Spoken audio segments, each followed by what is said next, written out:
Hello to everybody. Welcome to Hudson Institute.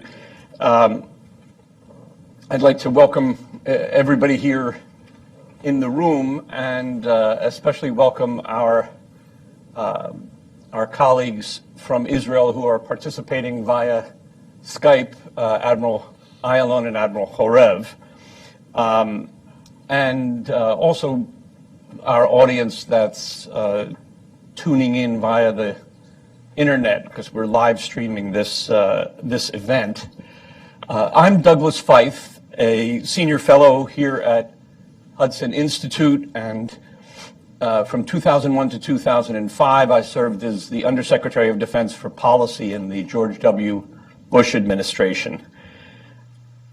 In a world full of important and rapidly transforming regions, none is more strategically significant and wildly volatile than the Eastern Mediterranean.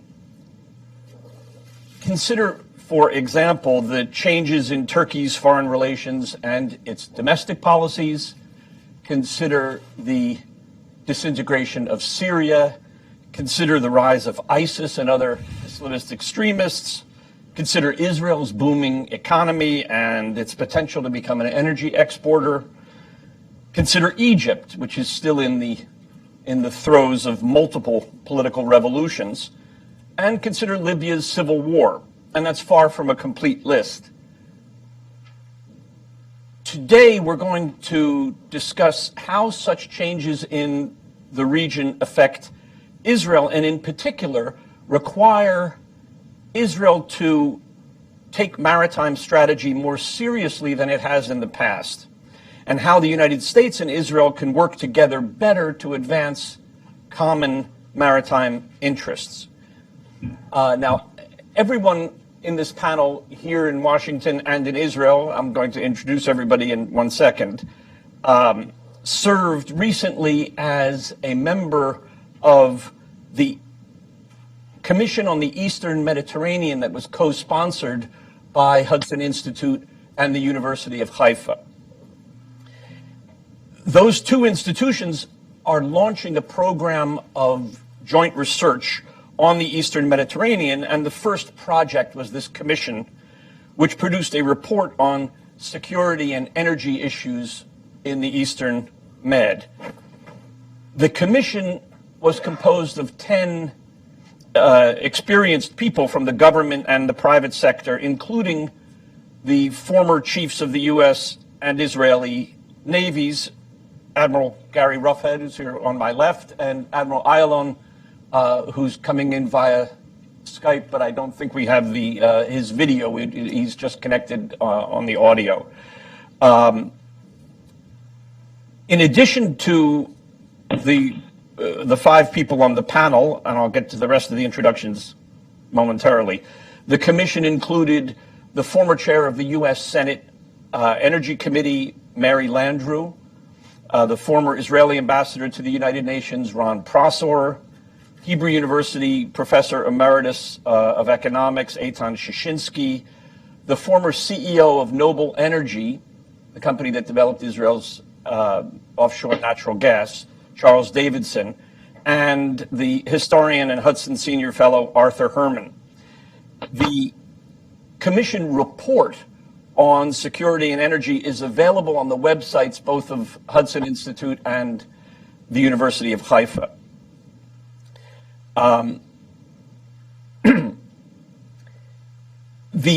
me mention that our colleague here on the stage to my left, to Admiral Roughead's left, is Seth Cropsey, who is my colleague here at Hudson Institute as a senior fellow, and he served as the Deputy Undersecretary of the U.S. Navy. And on the screen, you see Admiral Shaul Chorev, who was the Deputy Commander of Israel's Navy. After that, the head of Israel's Atomic Energy Commission.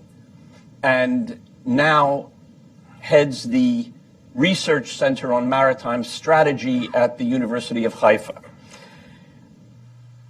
Now, about our commission report, our focus today is going to be on security. I will just mention, just to do a little justice to the fact that the report also dealt with energy, I'll mention briefly a point or two that it made about energy. And then I hope that we're going to be doing in October a panel of this kind focusing on the energy aspects of the report. But regarding energy, the report noted that the gas fields discovered in Israel's Mediterranean waters in 2009 and 2010 are large enough to supply Israel's needs for 30 years and also allow exports. The development of this gas has required the resolution of multiple problems relating to taxation, monopolies, the environment, exports, and other regulation. The report noted not all countries with large resources manage to benefit from them. The key is being able to attract investment continually. Where laws and policies make resource development too hard, the resources, however valuable, remain undeveloped. And the report also highlights a point that has not received a lot of attention. Israel may have additional energy resources, perhaps even larger than the largest gas field. There have been indications to this effect, and whether any now hidden Israeli energy resources can be found and used is a question, obviously, that hinges on Israeli policies. Now, the topic for today: can Israel become a maritime power? I believe I've introduced our panel, but I do want to say one additional word about Admiral Ayalon. It was not only the commander-in-chief of Israel's Navy, he then served as the director of the Shin Bet, Israel's security service, and at the University of Haifa served as chair of the university's executive committee. And I also want to mention that Admiral Roughead, who not only headed the U.S. Navy, but is now serving as a distinguished military fellow at the Hoover Institution at Stanford University. And what we're going to do is I'm going to ask each of my fellow panelists here to speak for about 5 minutes or so, and then we'll have some discussions amongst us, and we will go to questions and answers with all of you. And I also want to highlight that Admiral Chorev is going to have to sign off at 12:45. So if you see him disappear from the screen, he's not protesting anything. He just had a prior appointment. And so what I'd like to do first is I'd like to ask Admiral Ayalon to give us some historical perspective on Israel's interest in maritime strategy, and then key reasons why sea power has grown in importance in Israel. Ami, to you. Well, thank you, Doug, and I'll ask your excuse for staying in the shadow the way I used to be during almost all my life. So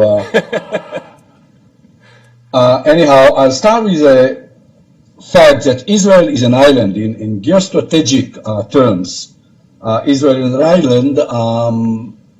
First of all, you have to remember something that many Israelis probably don't know. 99% of our export and import, when it comes to merchandise, comes from the sea.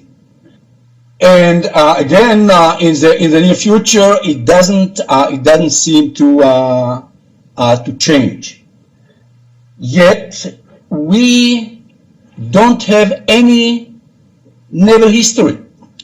If we try to understand our history, we see that more than 600 military campaigns were fought on this small piece of land, and we don't know of any naval event in our Jewish history. We never fought at sea. Probably this is why we do not have today any naval or maritime culture. And you can see it in our education system. You can see it even when we try to understand our priorities when we analyze the national budget. And we look around us and we see, as Doug mentioned before, the changing Middle East. We see changing very rapidly, especially after 2011, what we used to call the spring, which became a very long winter, or today probably we should call it the events in the Middle East. In addition to the violence and to the instability in most, probably all our neighbors, we see a very tough and sometimes violent struggle for regional dominance.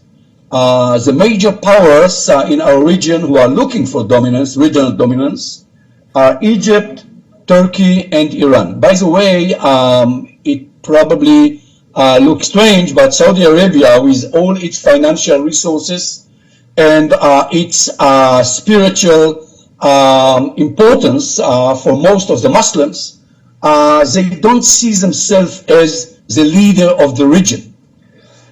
And of course, this almost struggle or aspiration to dominate the region influence on politics today.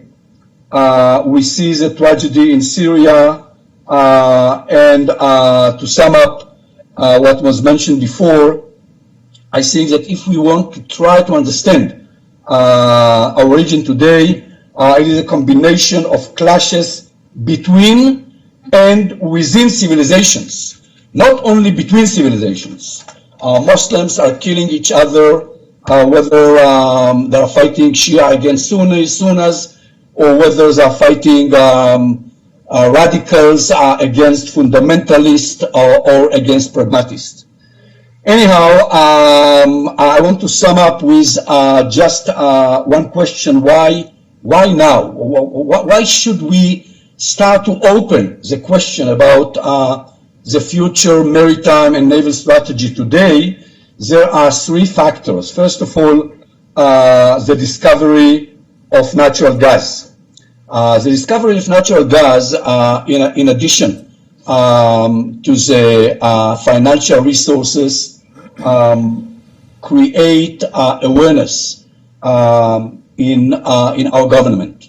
I have to remind ourselves, Israelis and people from abroad, between almost 100 years ago, there was a change in the way our leaders saw the importance of the sea. It was during the British Mandate when our political leaders at that time, David Ben-Gurion, understood that in order to create the future state of Israel against the British Mandate, we have to penetrate, we have to fight against the British Mandate, and then what we used to call the illegal penetration or illegal immigration to Israel. By the way, my father came as illegal immigrant during the 30s, and it was clear to all our leaders that unless we shall sail and we shall control the sea, probably we shall not have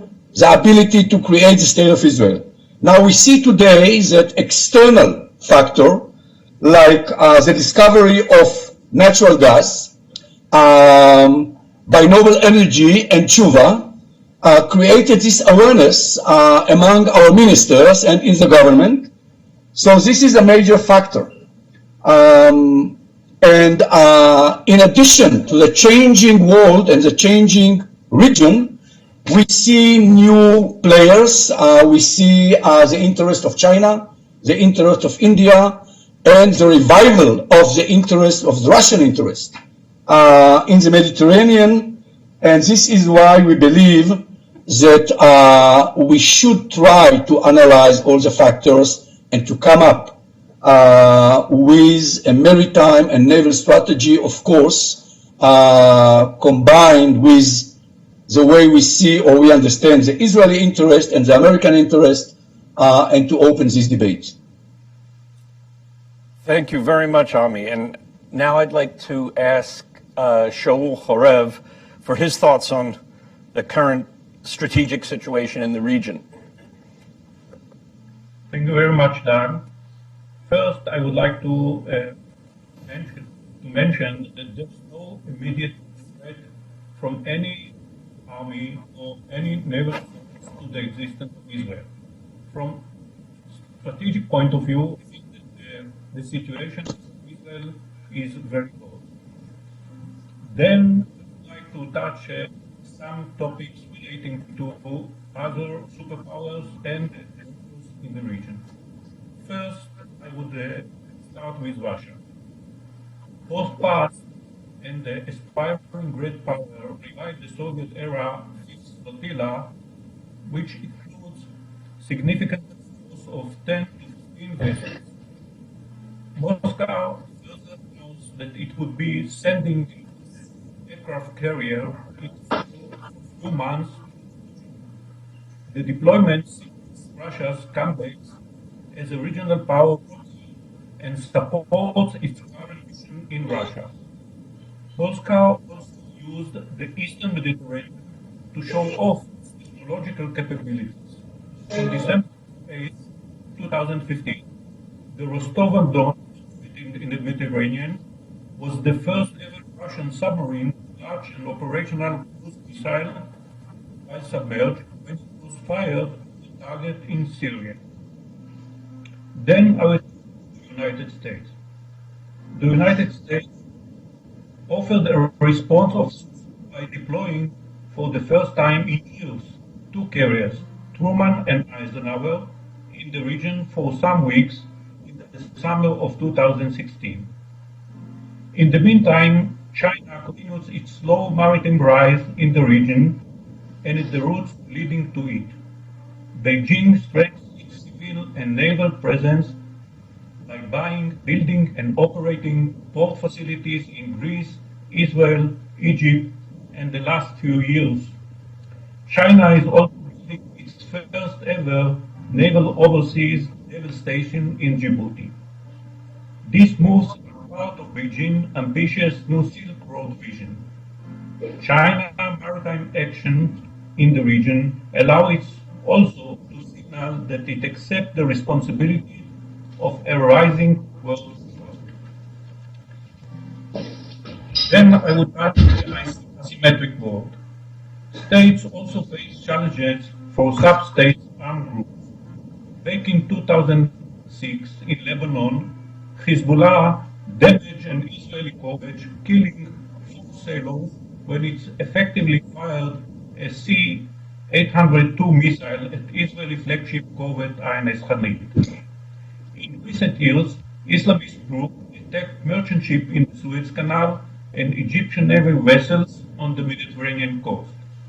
A senior NATO official expressed concern earlier this year that an even greater threat will evolve in the central Mediterranean following the expansion of ISIS in Libya. The discovery of the offshore gas beginning in the late 1990s raised the stakes for Egypt, Israel, Cyprus, and Turkey, and possibly other regional actors. Because regional actors have more at stake, they are also building their naval capabilities, including power projection abilities. In 2016, Israel received its 5th out of 6 German-built diesel submarine, A year earlier, it signed a deal with the TKM German shipyard to purchase 4 multitask corvettes. In June, Egypt delivery of the French-built Mistral-class landing helicopter dock and is expected to receive second one by the fall. Egypt also began this year local construction of first out of 4 French-designed Garin corvettes, purchased marine helicopters from Russia, commissioned a missile corvette donated to it by Russia, and a Ferrand-class French-Italian frigate. Egypt also took delivery of 2 American fast missile boats during the summer of 2015, completing an order of 4. I should mention that from orientation, you can see a change in orientation in the procurement of the Egyptian Navy from Russia or ex-Soviet US and now to European Russia mixed fleet, but not a US fleet.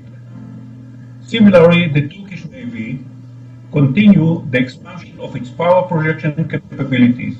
In April 2016, Ankara opened an overseas military base in Qatar, which will include naval units. A Turkish shipyard began in May the construction of a landing helicopter dock to be completed by 2021. The Turkish president then hinted that his country will move to construct a full-fledged carrier in the next decade. More about regional navies, both reach and implied opportunities. One, the risk side, growing naval power enhances the chance that an escalating regional conflict can turn violent. Turkish self-confidence on the seas, for example, can lead Ankara to take an even position more assertive over Cyprus gas prospecting. Regional actors can also affect Greek powers by forcing them into conflicts they would rather avoid. More effective regional navies also create opportunities. They can serve as allies. After all, 3 strong regional navies, Egypt, Turkey, and Israel, have solid, though at times strained, relation with the United States. As such, they can offer compensation of sorts to the limited presence of US Navy in the region. Even if not full-fledged allies to the United States on the waters, some of the regional powers, notably Israel and Turkey, surely share American concern over the increased presence of Russian Syrian corps. This is a first draft for cooperation. The increased capabilities, the expanded reach of the Egyptian, Turkish, and Israeli navies, coupled with the Russian presence in the region and Chinese ambitions, all create a more complex environment. If Washington plays this new interaction of maritime regional great game well, it has much to benefit. However, to be able to rebuild trust and exploit the potential benefits of the relationship with regional states, Washington needs to signal that the Middle Eastern remains a high priority. Thank you very much. Thank you, Shaul.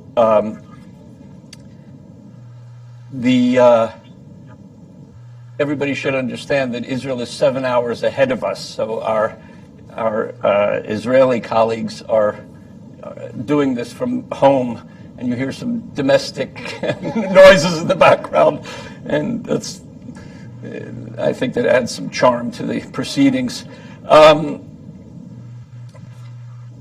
And I would like to ask Gary Roughead to give a U.S. perspective on the strategic situation in the Eastern Med. So, if you don't mind, Ben, by all means, I'll just stand and stretch my legs a bit. I'm pleased that the domestic noises were more pleasant than what you'd hear in my home. But anyway, I'm very, very pleased to be here with you this afternoon And I was particularly pleased to be part of the commission that took a look at the issues that Doug outlined in his opening remarks. I would just like to add that it was an extraordinarily thoughtful group of people who came together. I would say that the discussions that we had were very strategic and very forward-looking. And I would also submit that those discussions had a much broader view of security than what I think we in the U.S. Are engaged in today. The U.S. perspective, as Doug introduced my role to be, I would just add that these are the perspectives of a U.S. citizen.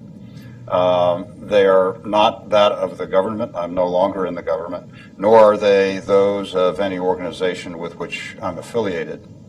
But they're based on my perspective of having spent my life in the Navy, much of the time in the region that we are talking about, and also of having lived as a young boy and man in the Middle East and growing up in the oil fields of the Middle East. And so I continue to have a very strong interest in this. I would say that in the U.S. today, there is a clear absence of strategic discourse on the Middle East. We have images of Syria and of Afghanistan and of terrorism that tend to impact the American public. But those images and actions as a result of them are not really woven into a strategic discourse and a strategic vision. We see the Middle East primarily in the United States through the lens of terrorism. We question, as recently as this week, the worthiness of partners who have been with us over the long haul there. We have fallen into, in many cases, a rhetoric of weariness that tends to foster a move toward isolationism. And that idea that we can be alone in the world, particularly as we look at the Middle East, that is largely seen by the American public as a place of energy and oil. Now that we enjoy a self-sufficiency for the foreseeable future, I think really allows us to take a more narrow view of the region. And the other area that has been pointed out, and Shaul referred to it in his remarks, is that as a result of much of this, we have essentially ceded the Eastern Mediterranean, at least from a maritime perspective, to others. Our presence there is minimal. It normally consists of ships that are passing through on their way to what I would call the Middle East proper. We do have ships that are stationed in Spain to support ballistic missile responsibilities. But the presence that was predictable, that was credible, that many of us recall from decades past is essentially gone. That said, and as Shaul also mentioned, other countries see that region very differently. Clearly, we can talk about Turkey and Egypt and some of the other countries in the Eastern Med. But I would say that some of the more significant naval powers are beginning to see that area, that region, as hugely important. The one that I have spent a great deal of my time focused on and thinking about is China. China has a strategy that clearly has shifted the view toward the maritime domain. And if you read that strategy that came out in 2015, it's very short. I highly recommend it to you. Can be found on the web. Clearly states that the maritime domain will now be a prominent point of focus for them. But importantly, with China, it's more than just security. The One Belt, One Road, whether it's the Maritime Silk Road or the Silk Road economic belt that comes through Central Europe, couples an economic strategy with a security strategy. It also takes advantage of the Asia Infrastructure Investment Bank that was created some time ago that can fuel the types of projects that can cause countries to align themselves more closely with China. China's view is also on the energy needs that it will have for the foreseeable future that come out of the Middle East. And it has made a significant departure just in the last year by declaring that it will establish a base in Djibouti. Heretofore, that was not part of the Chinese strategy, or at least the acknowledged strategy. But now there's a system of ports and bases that support the Maritime Silk Road, a component of the One Belt, One Road. And so what all of that does is it gives China much more flexibility as it comes through what I refer to as the Indo-Pacific region into the Indian Ocean. The base in the Red Sea can look north to the Suez Canal, south to the Straits of Bab el-Mandeb, and it really puts it in a very strategic position. No different than our view. We have a base in Djibouti as well. But this really gives China much more flexibility and much more predictability. If you look at India, they're very comfortable and they firmly believe that the ocean to the south of their great country is aptly named the Indian Ocean.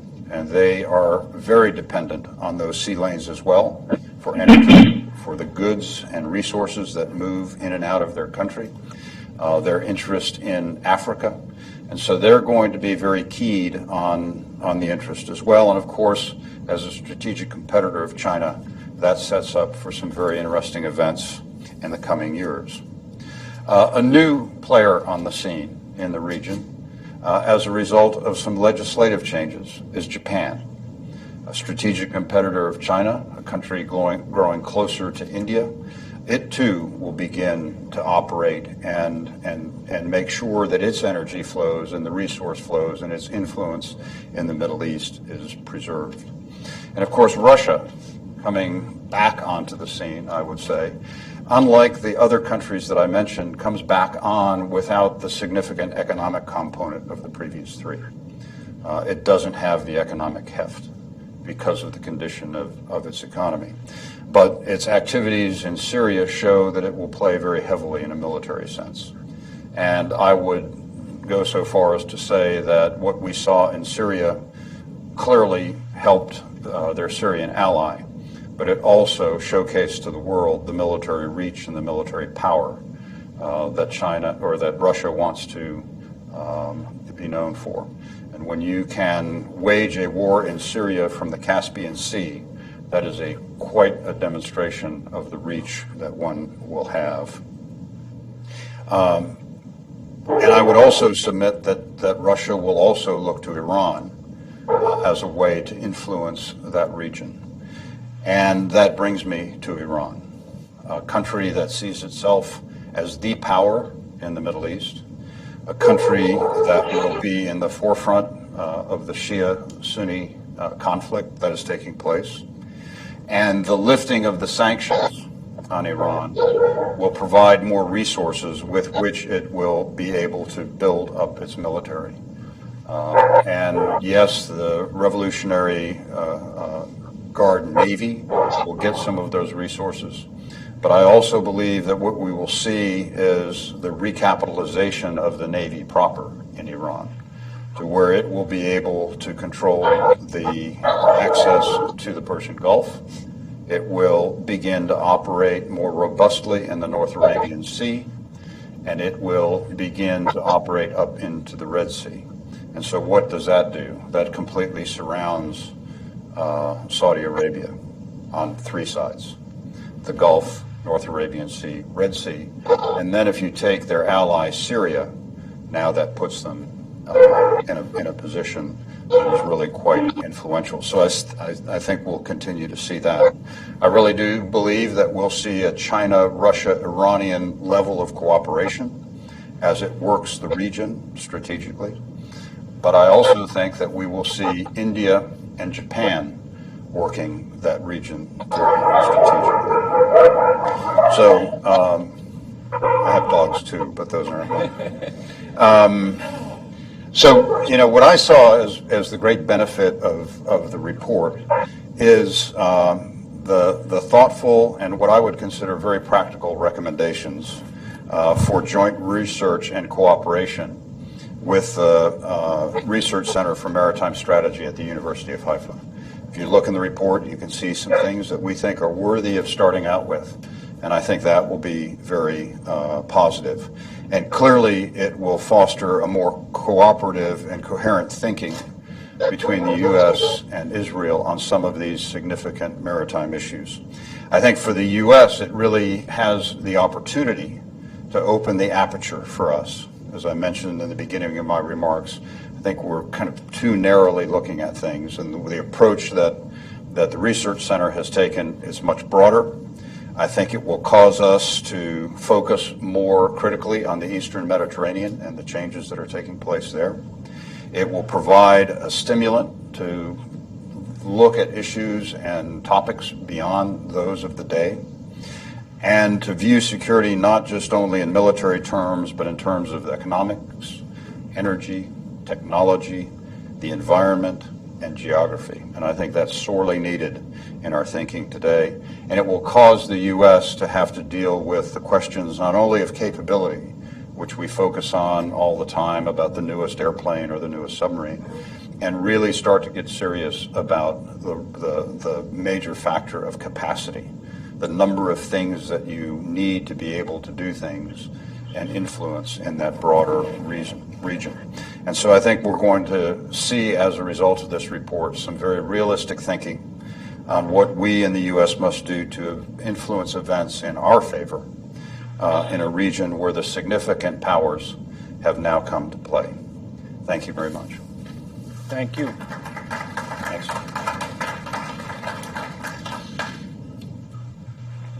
I want to say that I totally reciprocate the sense that it was a great honor to work with you, Gary, and all of our fellow commissioners. It really was an excellent group.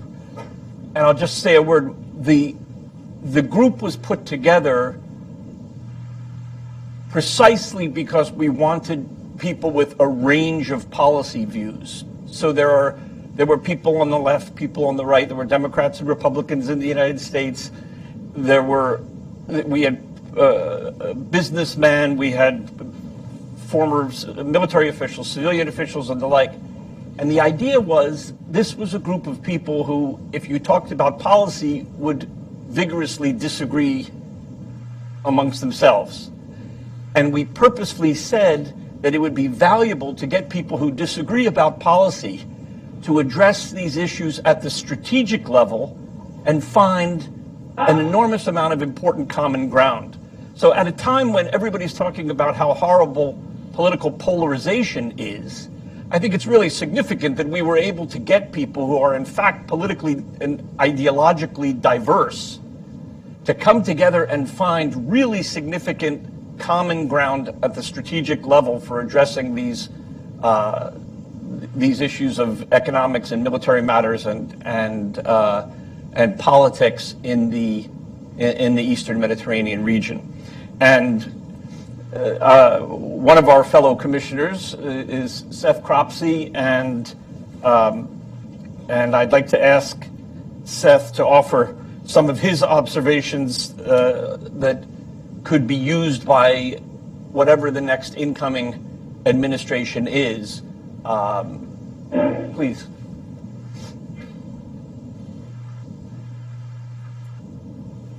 Thanks, Doug. Gary mentioned things to start out with, and those are things that ideas and subjects that we think a future administration would benefit from taking a look at. And but how it does that is open to question. The study that resulted in the Commission report on U.S.-Israeli strategic cooperation in the Eastern Mediterranean demonstrates the role that think tanks and universities can play in strategic thinking. Governments have to deal with a couple of issues at a minimum.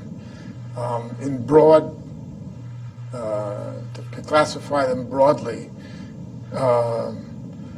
they divide into emergencies and crises, and the other stuff, which is only extremely important. Almost always they address the crisis. That requires creating plans, sometimes temporary partnerships to respond to the crises. This expediency relegates to an inferior position the extremely important priorities, for example, long-term alliances, strategic relationships, and strategy itself. Economists call this the crowding out effect. For example, when steadily increasing interest rates generate a sustained drop in private investment that's enough to depress the total investment spending in the country. Well, a similar phenomenon exists often in governments' conduct of national security. So the displacement of what is only extremely important by crises, which cannot be ignored, is exacerbated in the Middle East, which is a region that you probably don't need me to tell you is in constant turmoil. The toxic cocktail of radical Islamism, domestic instability, economic and demographic crisis, and to a certain extent international miscalculation had already overflowed its cup when the Arab Spring began. The mixture turned into revolution and civil war from 2011 onward. Syria, Libya, Iraq, and Yemen are all in the midst of some kind of civil war. And these include multiple non-state, secular, and religious groups and foreign forces. ISIS attacks and public butcheries, along with a persistent migrant crisis and an unsuccessful Turkish coup that Erdogan has used to eradicate political opposition, have further muddied the waters. So American leaders are required to respond to various conflicts, but the large scope of the current crises makes it easier for policymakers to overlook long-term interests. For example, what are we doing about China strategically? Admiral Roughead was correctly mentioning that. The importance of maintaining the U.S.-Israeli partnership can be lost in the clatter of negotiating with Russia, for example, about the war in Syria. But such long-term relationships as that of the U.S. and Israel are critical to both nations' interest in managing current crises and building a region that is safer, freer, and more prosperous. Now, thinking about these questions is requisite to acting sensibly and purposefully to answer them. Research institutions and universities are the two natural choices for such reflection. By working with current and former government officials to produce sensible options, academic institutions and think tanks can provide administrations, both here and in Israel, with ideas that address major strategic issues that would otherwise be ignored in the press of daily events. And I think the Commission report is a very good example of that. The cooperative effort of Feith University and Hudson produced a number of recommendations for future research and discussion. I'll mention a couple and conclude my remarks. The revitalization of the U.S. Sixth Fleet that Gary Roughead mentioned a moment ago figures prominently in the Commission report suggestions. I'm not going to repeat what the Admiral had to say about the current state of the Sixth Fleet. It used to have 2 aircraft carriers and large marine units deployed in the region. The U.S. and Israel have large substantive interests in the Eastern Mediterranean's maritime security, but strategy, resources, and a significant presence remain over the horizon. How can the U.S., Israel, and other friendly states in the region improve security in the Eastern Mediterranean? What options exist to forward base U.S. naval force in Israel? And how would they benefit both nations? How can the U.S. and Israel work more closely together to improve awareness of security as well as such other related maritime interests as meteorological, economic, and environmental factors? Iran, for example, is likely to use its newfound resources to increase its naval presence in the region. How will it be deterred, or if need be, defeated? Both the U.S. and Israel possess good strategic thinkers. Neither has articulated a maritime strategy to deter future potential regional adversaries. A strong, present Sixth Fleet and a strong Israeli Navy serve the shared interest of both states. Greater cooperation on this front will allow both states to maximize limited resources and achieve joint strategic objectives. Israel's relationship with Russia should also figure prominently in discussions, future discussions. Russian ambitions not only in Syria could pose a threat to Israeli security, but Russia has also shown a willingness to work with Israel on economic and security issues, for example.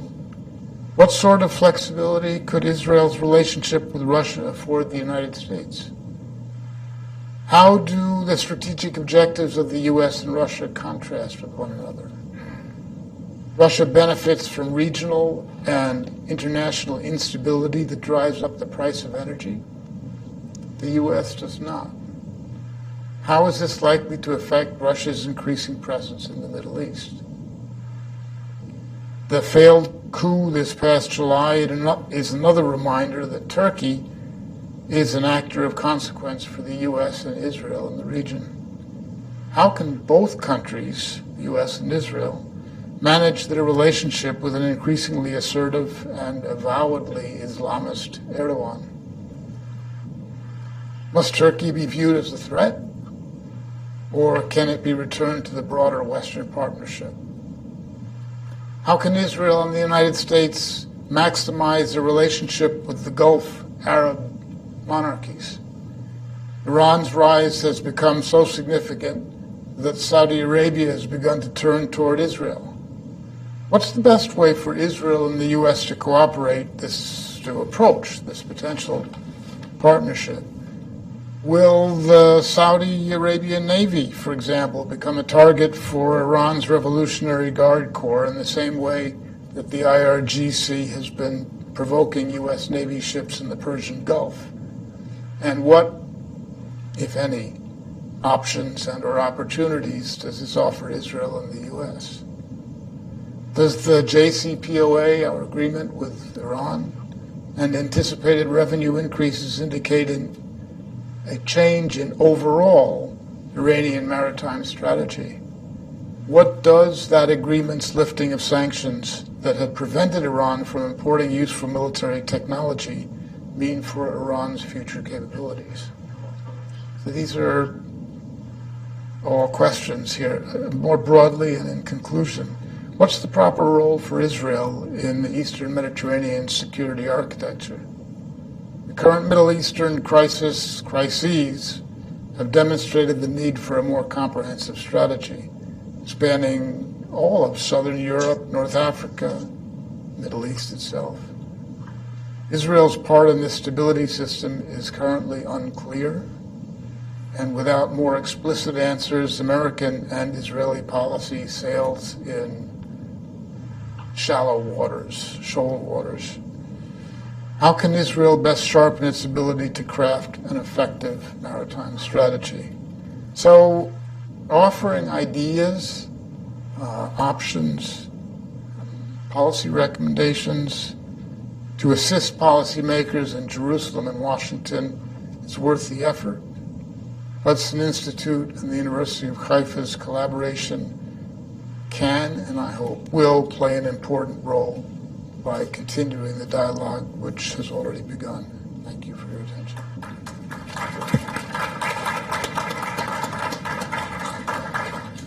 Thank you, Seth.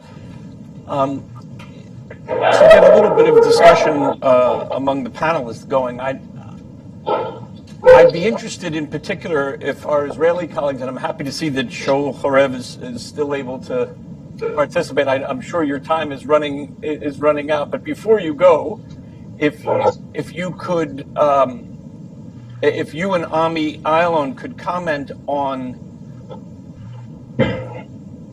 whether you think there really are prospects for the Israelis to take maritime strategy more seriously, and one of the things I'd also be interested in Ami in particular commenting on is the point that Seth Cropsey ended with, the relationship of organizations like think tanks and universities to the military is quite different in Israel from in the United States. And I know that Ami has made some very interesting remarks about that and the question of whether the Israeli military could benefit from the work of private institutions the way the U.S. military often does.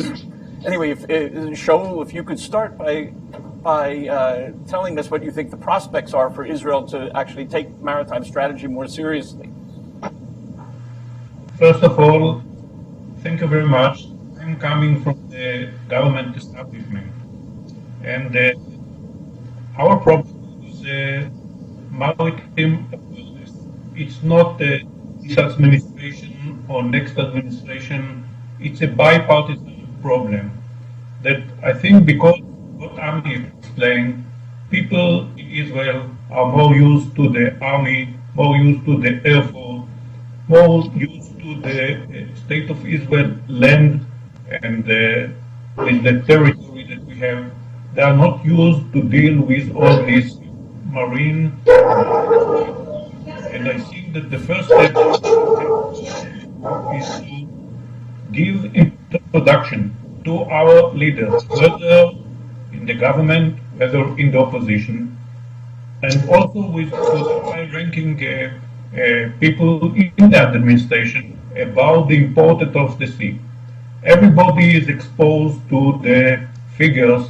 What does it mean, the gas resources that we found in the Mediterranean? But I think that they are not going through the interpretation why it transformed Israel from being a state in the region relying on the import of oil and fuel, a state that can export.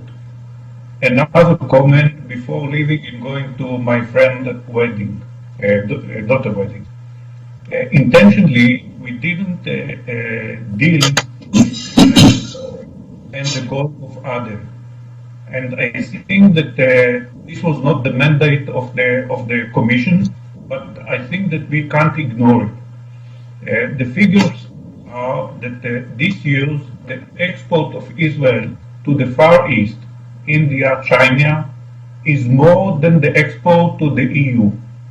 And if you are speaking about economical growth and the wealth of Israel, we should tackle also this issue beside other issues relating to this region. I think that this is not a peripheral region. It's a region with the choke points, Bab el-Mandeb and the Strait of Hormuz, and Israel should examine. I think that we have interest there. So the committee was limited by its mandate to the Eastern Mediterranean. But I think that we can't disconnect this maritime strategy with an issue deal with the Red Sea and what is the importance of the Red Sea and the Gulf of Aden to the security, not to the defense, to the security and the wealth of Israel.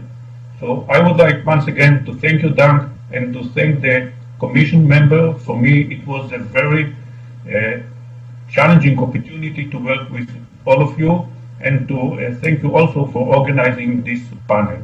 Thank you very much. Thank you, Shaul. Thank you, Shaul, very much. Ami, I would be interested in your comments on anything that you want to raise, but in particular, as I said, this question of the opportunities to perhaps encourage the Israeli military to look to the kind of assistance they can get from the private sector, more on the model of the way the American military deals with universities and think tanks? Thank you for everything, and especially for the question. The idea that we believe in that the way to the decision makers should be directly. You have to understand that there is a great opportunity by using the fact that the sea or any maritime issues have no ownership. No one owns the sea in Israel, and as I mentioned earlier, this is why we don't have maritime and naval strategy. But on the other hand, we know today that many ministries within our government are looking for answers, and they will not get any answer by trying to ask the question or to see whether the question is within the military when it comes to the sea. So Shaul is not here with us now, but I can tell you that since Shaul was directly under the supervision, the command of our Prime Minister, and he was the CEO of our committee for atomic energy. And he was responsible during the last 15 years for the buildup of our submarine flotilla. So this is exactly the case in which it was not initiated by our Navy. The Navy will operate the submarines, but the submarines were the result. It is a result of decision that were made by our prime ministers during the last 15 years. I'm saying it because the vacuum creates the answers. It is obvious to our ministers today that they will have to look for answers and for creating this new policy. And this is why it is so important to come up with this commission and with this report. And let me add just one sentence that the way to do it, and I'm sure that within the American administration is something very similar, is to approach directly from the Prime Minister and to bring all the ministers to the University of Haifa. They will see the level of research. They will see the ideas that we will come with. And again, I believe that there is a huge opportunity for us to introduce this concept that in America, for many years, that the research institutions are working with some universities and with the administration. In Israel, it is still a kind of a new phenomenon. Very interesting. Thank you. Gary, one of the things that one of the reporters who wrote about the commission report had in his article was a statement that as the United States has radically diminished the capabilities and presence of the Sixth Fleet in the Mediterranean, we now would want to look to Israel to help as best they could, substitute for some of those capabilities. I don't know if that's the right or a reasonable formulation of the problem, but how would you look at the question of how realistic is it that the United States is going to repair the problems created by the diminution in our sea power? And what role might U.S.-Israeli cooperation actually play in that? I mean, is it realistic to think that a country as small as Israel is going to be in a position to in any significant way augment, capabilities that we need in the region? Yeah, the first thing I would say, at least from my experience, is that when you talk about the Israeli Navy, and even though it may be small relative to ours, the quality, the professionalism, the ethos that runs through that Navy is absolutely extraordinary, and it is extraordinarily compatible with that of the United States. And I believe the opportunity that this initiative sets forth is how do you best meld those capabilities together? How do you use unique characteristics of the Israeli Navy to deal with many of the security issues there? How then do you fold in U.S. naval capabilities? And I think the other thing that is important today, as opposed to maybe 10 or 20 years ago, is the ability that we now have to sense the maritime domain under, on, and above the ocean is far greater than it ever has been. And there's no question that Israeli technology is among the best in the world. So how can you bring those capabilities to bear that gives you a better sense of what's happening? Because so much of what happens in warfare and just in the course of military operations is based on having confidence in knowing what's out there and what other people are doing. And so I think how you bring those capabilities together, and this is not just a military issue. I see it as an opportunity for industry to come together and look at how can we take advantage of the high technology that both of our countries are very comfortable with, are very involved in developing and advancing.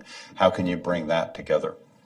And I'm not saying that the world is going to be solved by this burst of awareness and technology, but I think that this idea of sensing under, on, and above is hugely important, particularly with Israel as it looks to an offshore energy source. The challenges there are not just what is running around on the surface of the ocean, but how do you know what's happening, and how can you use some technology to make up for some of the capacity shortfalls?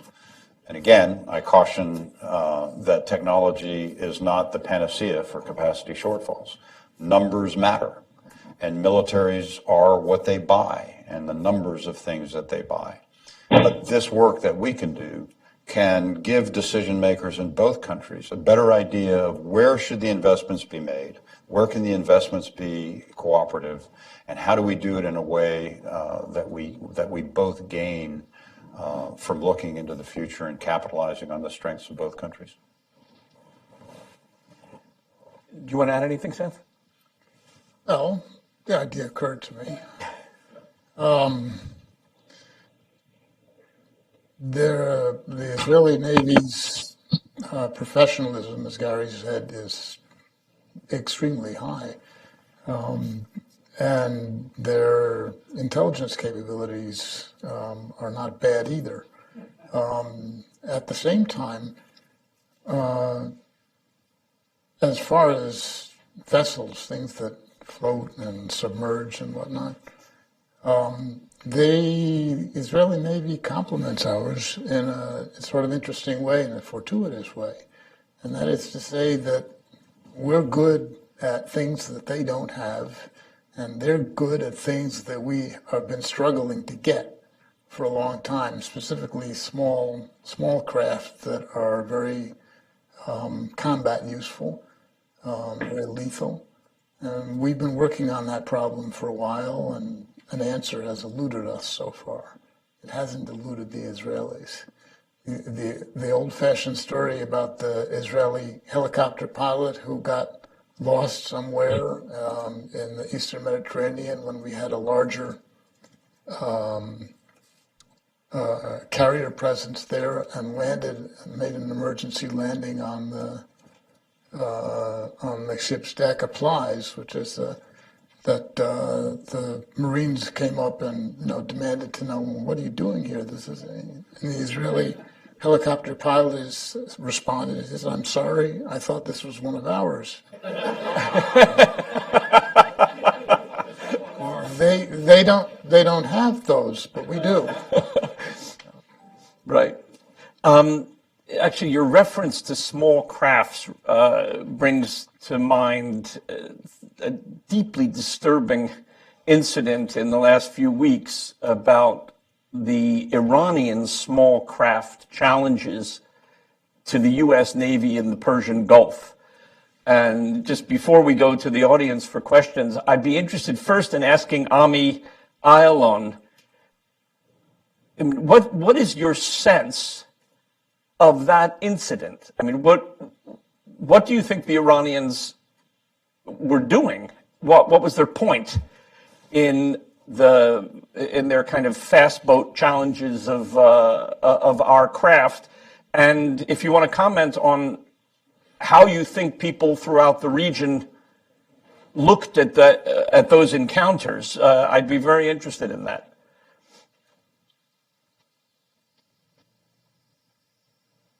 Ami, do we still have you on?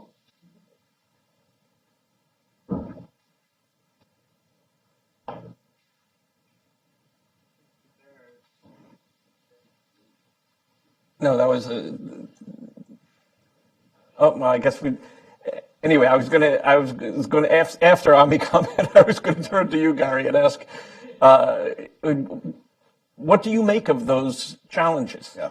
Well, first of all, I've commanded ships in the Persian Gulf, and I looked a lot younger when I did that. But that was going on then as well. So, and I know it's very newsworthy. It is bothersome.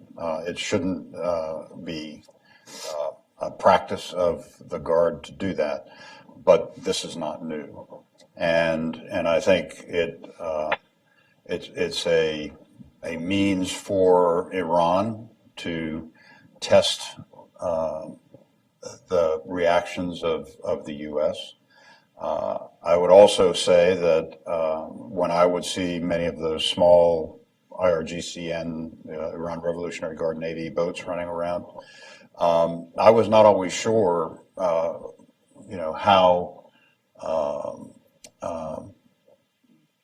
dedicated they were and what the lines of command were, which always makes it very unpredictable. And you get out in situations like that. Is it a lone actor? Or is this a test? And so I think that it is something that has been going on for a long time. I would submit that the professionalism of our crews is also on display there. I mean, it's very easy when you see one of these small boats coming in to just blow it out of the water. And we have the capability to do that. But it's a question of, how does this fit in the broader scheme of things? What's the intelligence telling you? I would say, however, that one of the concerns that I have is the Guard is very active in the Gulf, and it was back in 2010, I believe, when the Iranians decided that they would give the Guard the Gulf, and then the Navy would take everything outside of the Gulf. I don't think that's going to change. But as Iran continues to work more closely with Syria, what does that portend for the maritime environment? And will you begin to see some of those similar tactics, or will there be some Navy Guard? Because I think we are all in agreement that there are Revolutionary Guard units in the Levant. But now will that translate into some naval capability moving there? And I think that's one of the things that, as we look at some of the considerations for the future, what should be being done about that, and how do you deal with those different types of tactics that are being used by the Guard as opposed to a traditional Navy? And we also send a political signal by silence or near silence in the face of those challenges and provocations. That was not always the case in the past. The government would say, this is not good. They send the marshmallow or an old tomato or something or other and say, this is unacceptable behavior, and that hasn't been forthcoming. Or that there are consequences in other areas. And I think that is something that's important. Let me just check. Is Ayalon still connected?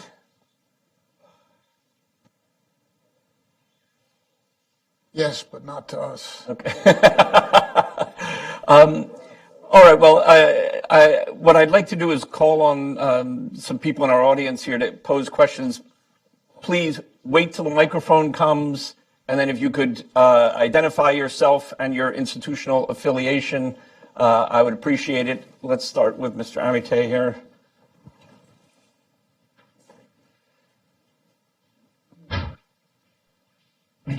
Maury Amite, various affiliations. Very parochial question. When was the last port visit by the Sixth Fleet to Haifa? And it seems to me that there hasn't been one in a while. I don't know. I mean, I'm retired. I don't keep track of daily movements and where ships are. I can't answer that question. But I do believe that it's important to continue that. But part of the problem, when you say, why aren't there more port visits? As I mentioned in my comments, much of the U.S. naval activity in the Sixth Fleet area of operations, which is the Mediterranean, is passing through to get to the Middle East proper. So it comes down to, again, I come back to this issue of capacity, and how many ships do you have that are operating routinely in the Eastern Mediterranean, where they can make port visits to Haifa and to other places and other countries that are important, where the American flag is seen flying. But I can't answer that specific question. By the way, in our report, we have what I consider to be a rather stunning point on our Sixth Fleet, and that is for the ships that are permanently assigned to the Sixth Fleet, as opposed to those that Admiral Roughead was just saying get assigned to the Sixth Fleet when they're in transit through the region, right? For those that are permanently, if that's the right term, assigned to the Sixth Fleet, here's the total inventory.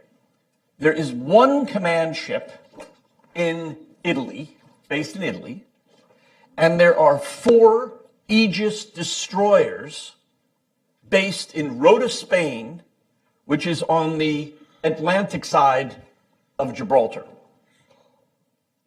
That's it. That's the Sixth Fleet. And they're ballistic missile. They're there for ballistic missile. Right. The Aegis destroyers are essentially ballistic missile defense platforms. But that's it.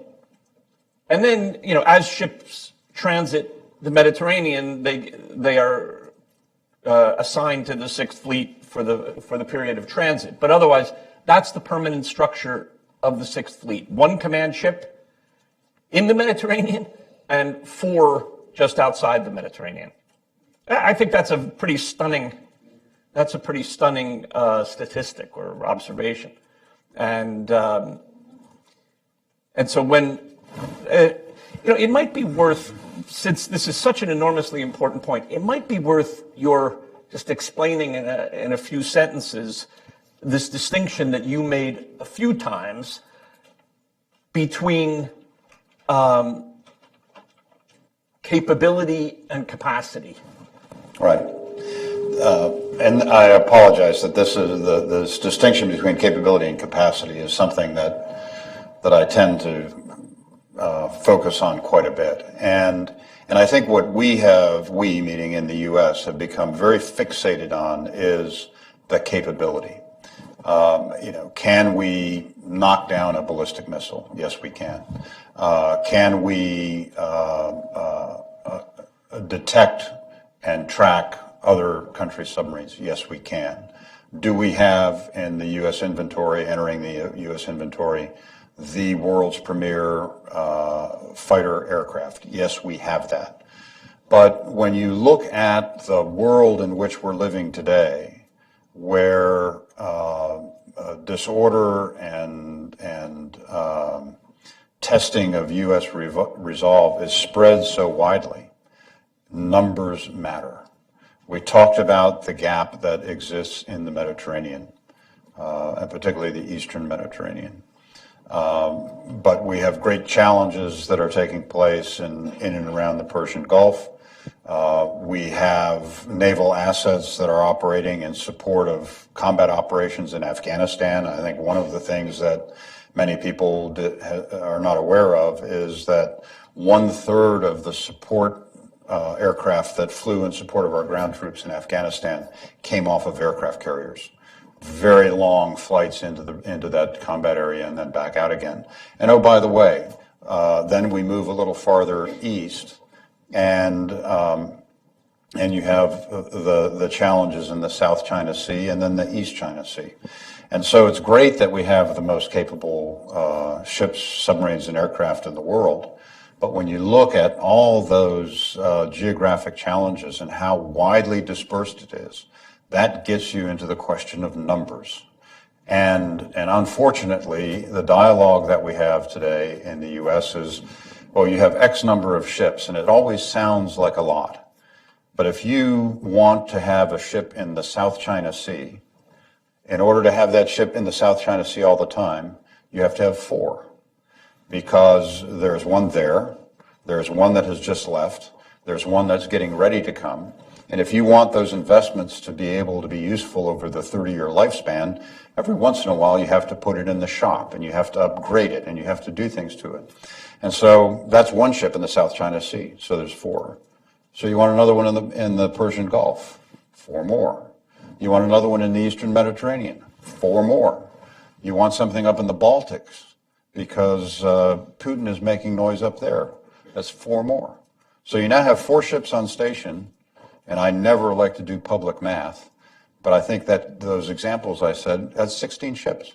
So this number that seems very, very large to most people, extravagant to many, really is just a practical mathematical problem of what do you have to be present in these various places where we have interests. And if you're not there, my view is you don't have the influence that you need. Yeah, And I think one point that I'd like to add to that is one commonly hears from critics of defense spending that the United States spends more on defense or has more capability than the next, X number of countries in the world combined. And the suggestion is that if we exceed the capability of the 2nd, 3rd, 4th, 5th, 6th, down to whatever number of countries next, then there's no problem, because if we got into a quarrel, we could always win under those circumstances. We have so much more capacity than any enemy. But if you paid attention to what Admiral Roughead was just saying, you realize why that's the wrong way to look at this. We do have much more capacity than any other country in the world, but we also have more responsibilities, more activities than any other country in the world. There is no other country in the world that looks after freedom of navigation and other crucial interests in the Baltic, in the Mediterranean, in the Indian Ocean, in the Pacific. And so the next time you hear we have, so much greater than any list of other countries, the issue is not that. The issue is, do you have enough capability to do everything you need to do in all the relevant theaters? And that's really, I think, the proper measure of whether you're spending properly. And anyway, I just think that it's important to kind of call attention to what I think is a very common red herring that a lot of people find persuasive, but it's really not it's not the right way to look at the issue. I think Seth, who's done a lot of work on that, I think. Yeah, and one other point to add here and that is that if the four ships that Harry was talking about turn out to be aircraft carriers, then multiplying times 4, as you did correctly, you got 16.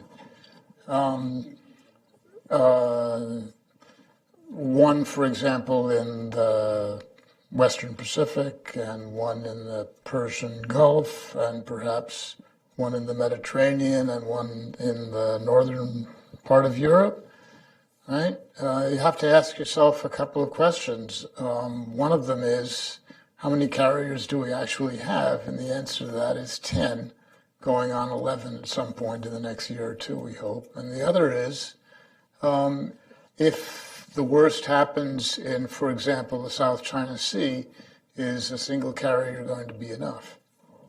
And I don't want to turn this into a depressing meeting here, but I'll leave that to your own imagination. My answer to that is no. Ms. Bryan? Shoshana Bryan, Jewish Policy Center. Too late, Seth, it's already depressing. You've actually made the case, not can Israel become a maritime power, but Israel must become a maritime power to defend its interests in the Mediterranean. But nobody discussed assets from NATO. I know they are small, but they are there. So it seems to me that if we want a Western maritime presence, it's not going to be the United States. To some extent, it may be Israel in the eastern side. What's the NATO position, and how much help do we get?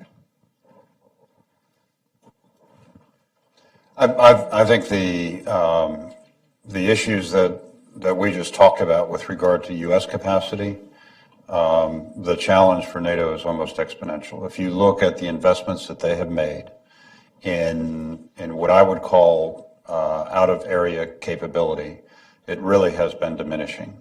And the debate is raging now about are countries in NATO paying enough. I think that's significant. I would also say that that's a significant issue. No, they're not.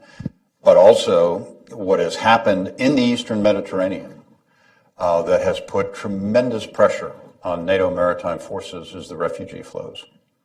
And so where you might be able to use some of those naval units to do activities in the Eastern Med, they are consumed with what they're doing. And they still have the same issue of how do you keep these rotations going? And that's going to be a significant challenge. And then as I look at some of the recent news where the EU is now talking about having its own force, now you begin to dilute that again.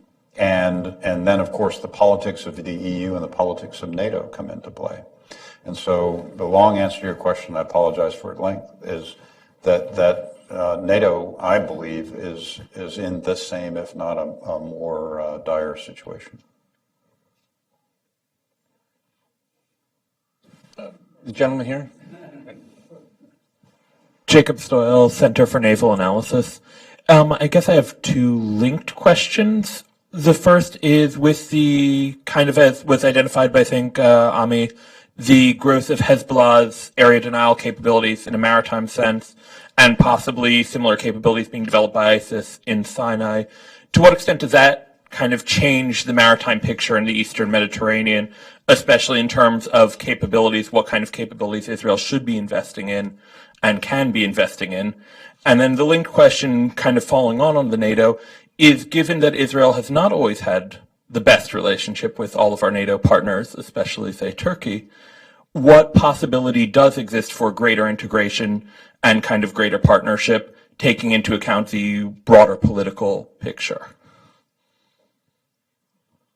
You want to start on the first? Well, the broad political picture would be greatly improved if, at the risk of stating the obvious, relations at the senior levels between the Israeli and the American government were better than they had been over the past 7 years and 8 months. But the possibilities for cooperation are excellent, as I pointed out, and as Admiral Roughead. He was asking about cooperation between Israel and Turkey. Oh.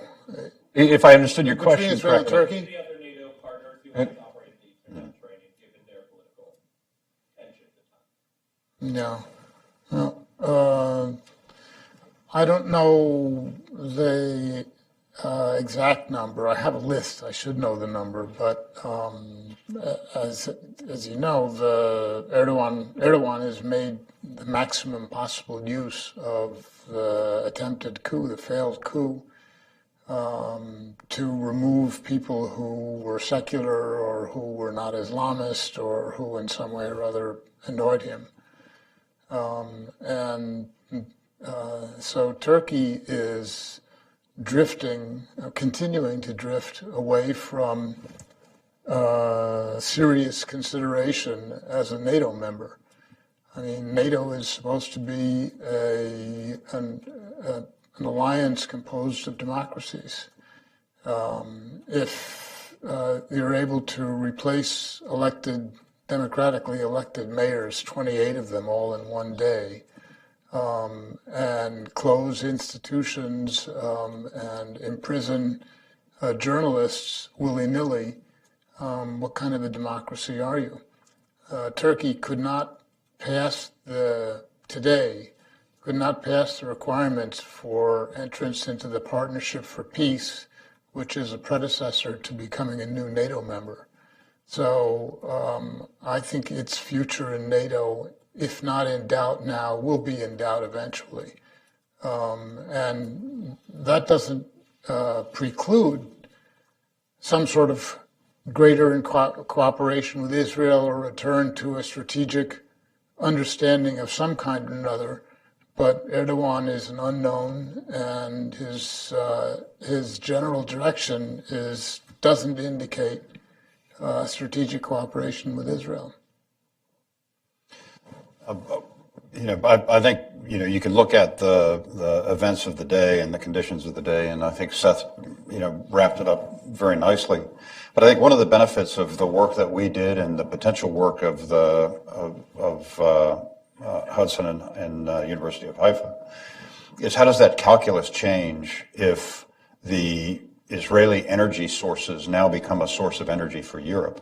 And I would submit that changes things a lot, and how NATO and European countries would seek to cooperate and work more closely with Israel and countries that were part of that that linkage of energy flows going in and supplying, and I would submit having a more reliable energy source than what Europe is currently using. So, I think as we look to the future, and particularly the work that can be done with this consortium, is to begin to think about the security implications that then stem from decisions that are being made with respect to energy, and how that then can bind countries together in ways that heretofore have not been possible. In fact, in the paper today is the deal between Israel and Jordan, energy deal.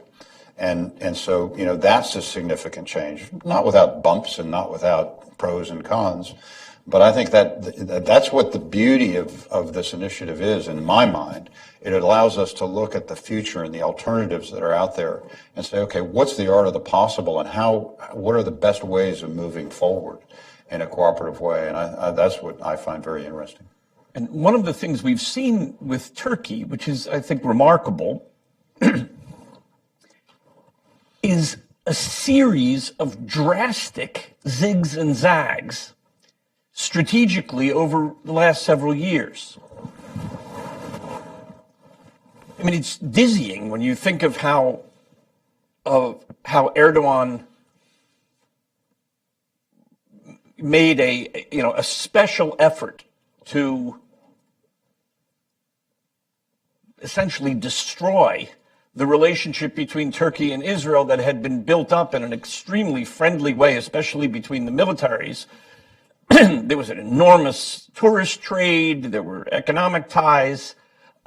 important military ties, and Erdogan, consciously undid them. And then he had a whole series of other policies that he wound up having to reverse regarding intervention in Syria and relations with Russia. And then you had the incident where he's cooperating with Putin, and they were working together on various things, including Iran. And then all of a sudden he's fighting with Putin, and the Russians are downing the Turks are downing the Russian aircraft over Syria. And at that point, Erdogan decides to reach out to the Israelis, and they just entered into a diplomatic reconciliation arrangement. And now, as Gary Roughead points out, there is a question, an important economic question in the area. Are the Turks going to become the terminal for an Israeli gas pipeline from their offshore Mediterranean gas fields, so that the Israelis would then be an important supplier to Turkey, which would have among its benefits a relief for the Turks from their current large reliance on Russia for gas supplies. And so, this is an extremely strange and volatile picture that's been created in recent years, over and above all the extremely important points that Seth was making about Turkey's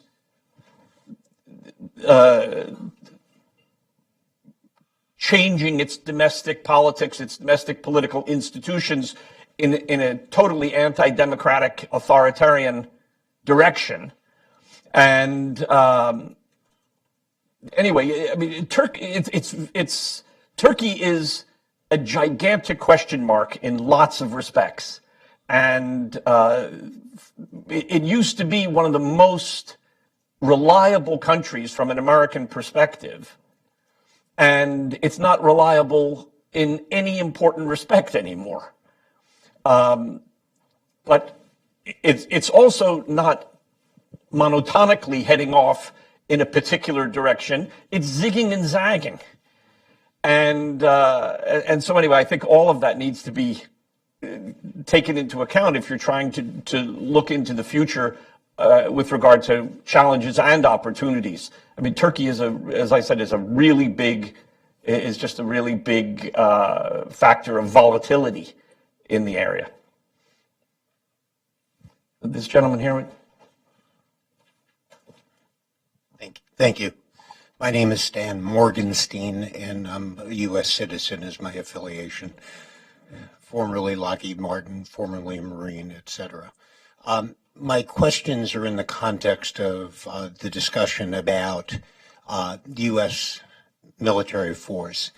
Given the political environment in this country, given the economic situation in this country, it seems that for us to be able to best protect our interests, we're going to have to rely more and more on surrogates, but surrogates who we can rely upon. You've already talked about how many of the NATO nations are not carrying their own water. We're now looking at potential of adding some of the former Soviet republics who also, and this is meant to diminish them, it's the realities of their situation, can in fact do what they need to do to protect the interest of NATO. So is it time for the U.S. to start looking at realigning some of our relationships in the world? For example, using our muscle to bring Israel into NATO to become the linchpin on the southeastern side of the Mediterranean, which, among other things, would put the obligation on the other NATO members to come to Israel's defense, number one. And number two, in that same context, to look at Israel as the Western linchpin of a new alliance between Israel, India, Japan, and the United States, which would address some of the questions associated with Iran's closure of the Persian Gulf, etc.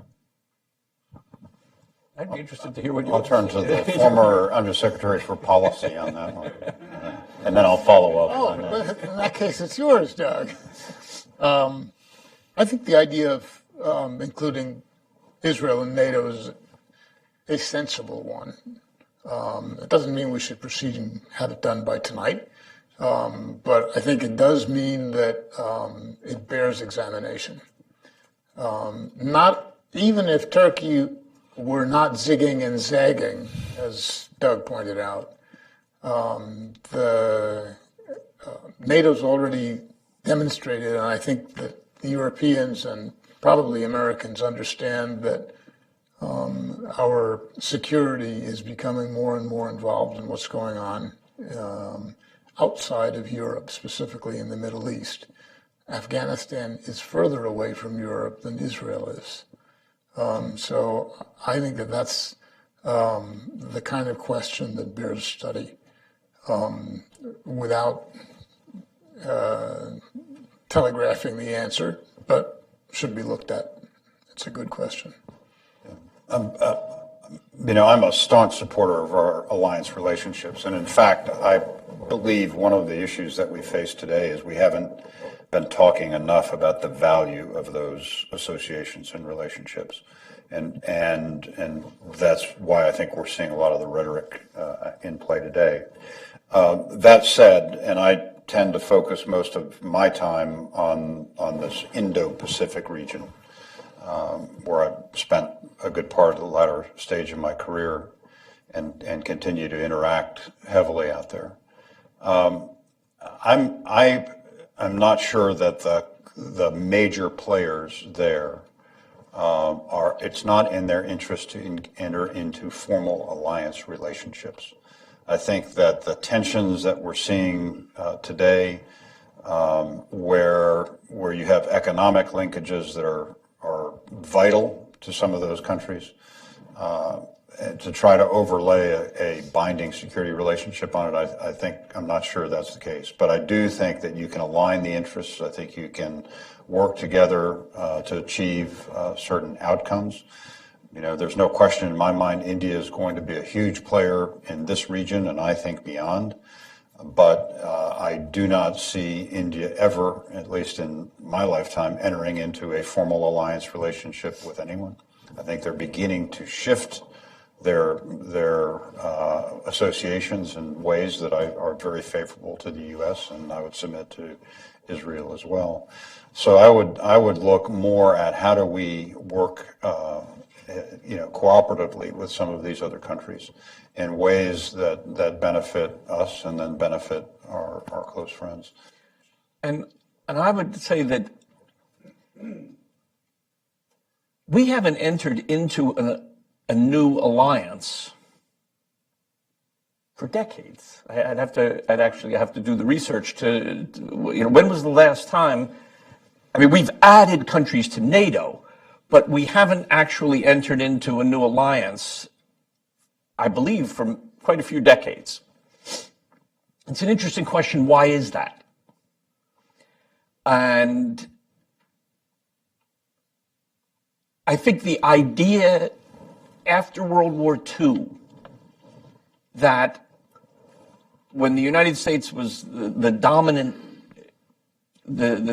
power left standing after World War II, and we were heading into the Cold War, the idea that we would set up these alliances which had a kind of organic quality, a kind of natural quality growing out of the war, that made sense. And it made enough sense that Congress was willing to go along with it. And it reflected a moment in history. And then with those alliances, we had the additional countries being added in Europe as circumstances changed in Europe. But basically it was the same set of alliances, and they were mostly based in World War II. I don't think it would be a natural, organic, evolution of NATO to all of a sudden take Israel in. I mean, it all of a sudden would introduce into NATO a whole set of regional considerations that are not anything that NATO has ever really thought about. I'm not sure that the Israelis would find it a particularly attractive idea. NATO is famous for its inability to make a decision. And I mean, I remember once, I think it was in the 80s,